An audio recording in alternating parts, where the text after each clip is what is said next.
With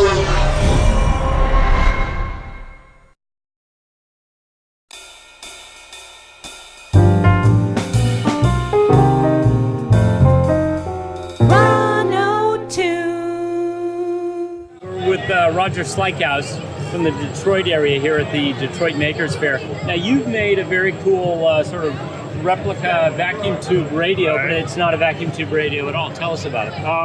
Well, it's called a ChronoTune. It's a time traveling radio. It's part of it was a part of a competition for a Red Bull thing where they had like a pre-competition, which was this. So we had 16 days. At the beginning of the 16 days, they announced a theme and some rules. And the rules were it had to be bigger than a bread box, smaller than a box truck, had to use an Arduino microcontroller, and you had to take an object or invention from the past and make it better and more fun. And so how long did it take you? 15 days, 23 hours, 59 minutes, and 59 seconds. We were literally uploading the final video as the clock ticked and hit the end. It was a lot of fun and very challenging.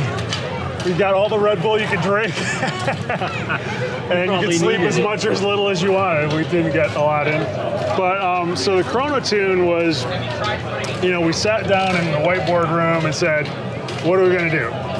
And we just threw out ideas. Somebody threw out a time-traveling radio that kind of stuck with the team. So the first thing was, what do we make it look like? Yeah. Forget the electronics. We can do that, but what's it going to look like? And we were looking through different radio designs. It was, oh, that's really cool. It's the 1930s Philco 7090 series radios, cathedral style. But internally, it's all electrically driven. So we took the carcass of an inkjet printer, and took the slider out of that, strapped a glass stirring rod from the chem lab to it. A swizzle stick. Exactly. We thought, well, what else can we do to make this kind of vintage looking, but still kind of cool? And we came up with the idea of fake Nixie tubes. So we took test tubes from the chemistry lab, some 7-segment displays, some Cat 5 cable, and it's underlit with these high power LEDs. So it displays the year that you tune to. You have some vintage speeches in there, yes. I understand? Yeah, so we've got some things like Winston Churchill or World War II. We've got a remake of Abraham Lincoln doing the Gettysburg Address. They've got music from different eras. And then it was funny because the last night we were doing this, we had to come up with a video. So someone had an improv team that they knew in Ferndale. They came in and they just, out of the blue, did this infomercial for us.